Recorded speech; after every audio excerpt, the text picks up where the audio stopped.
নমস্কার, আপনারা দেখছেন সময় কলকাতা। খেলা হবে নিয়ে রয়েছে আমি সৈকত। চোখ রাখবো খেলার খবরের দিকে।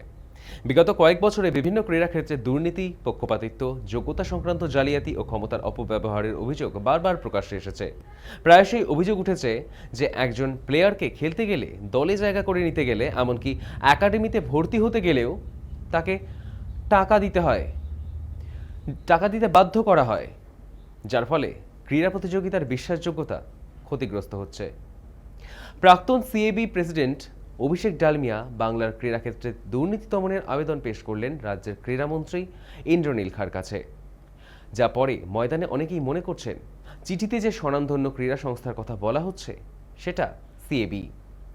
যে কমিটি সদস্যের কথা বলা হয়েছে তিনি নেতাজি সুভাষ ইনস্টিটিউটের সদস্য অম্বরীশ মিত্র, যার বিরুদ্ধে অর্থের বিনিময়ে প্লেয়ারকে খেলানোর অভিযোগ উঠেছিল অতীতে।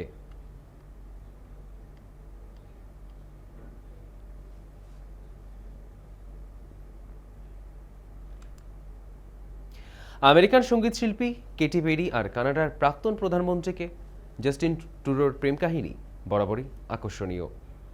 2025 সালের জুলাই মাসে তাদের সম্পর্কের গুঞ্জন শুরু হয়। ম্যাটেরিয়ালে একসঙ্গে ঘোরাফেরা এবং পরে একটি রেস্তোরাঁয় দেখা যায় প্রেমিক যুগলকে।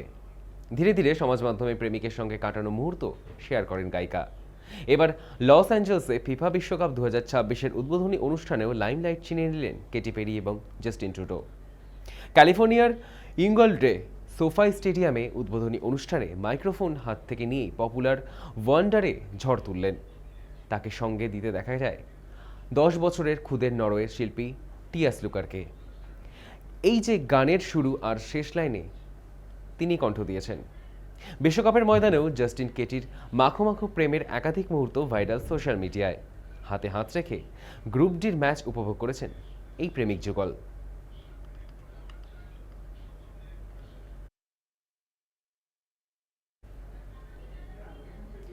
হাইতির পর এবার জার্সি বিতর্কে মোহাম্মদ সালাদের মিশর।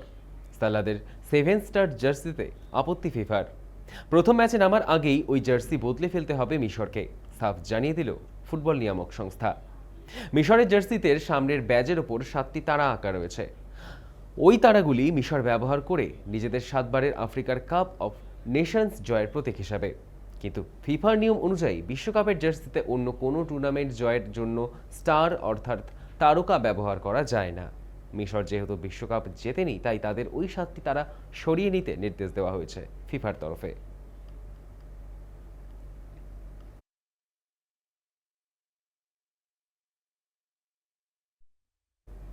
শুক্রবার রাতে বিমানবন্দর থেকে সিএনজি অটোয় বাড়ি ফিরছিলেন নাইম। অভিযোগ, পথে কয়েকজন পুলিশকর্মী অটো থামিয়ে তাকে জোর করে অন্য একটি অটোতে তুলে নিয়ে যায়। সেই সময় তিনি বারবার নিজের পরিচয় দেওয়ার চেষ্টা করলেও পুলিশ তা শুনতে চায়নি। বাংলাদেশের ক্রিকেটার নাইম হাসান সে দেশেরই পুলিশের বিরুদ্ধে অভিযোগ দায়ের করেছেন। ক্রিকেটারের দাবি, Dhaka premier division cricket league খেলে চট্টগ্রামে নিজের বাড়ি ফেরার পথে পুলিশের হাতে হেনস্থা ও মারধরের শিকার হয়েছেন তিনি। এই ঘটনায় অবিলম্বে তদন্তের দাবি করেছে বাংলাদেশ ক্রিকেট বোর্ড। পুলিশের মারধরে আহত হওয়ার পর হাসপাতালে তাকে প্রাথমিক চিকিৎসাও দেওয়া হয়েছে বলে জানা গিয়েছে। তদন্তের পদ্ধতি নিয়েও প্রশ্ন তুলেছে বাংলাদেশের হয়ে 14টি টেস্ট খেলা এই স্পিনার। ঘটনায় ক্ষোভ প্রকাশ করেছে বাংলাদেশ ক্রিকেট বোর্ড।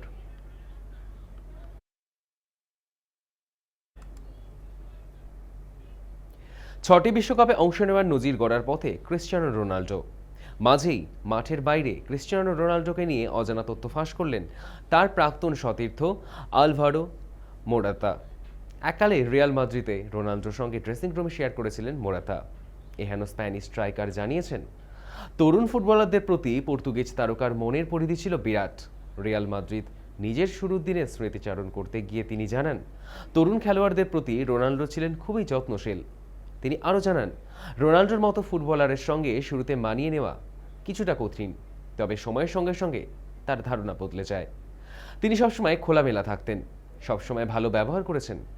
বাইরের থেকে রোনাল্ডোকে যেভাবেই দেখা হোক না কেন, ব্যক্তিগত জীবনে তিনি অত্যন্ত ভদ্র, মার্জিত এবং জ্ঞানী একজন মানুষ, এমনকি সর্বকালের সেরাদের মধ্যেও একজন বলে জানান স্প্যানিশ ফুটবলার।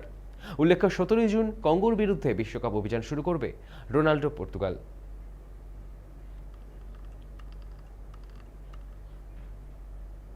খেলা হবে এখনকার মতো এই পর্যন্তই। দেখতে থাকুন সময় কলকাতা, সময় বলবে সময়ের কথা।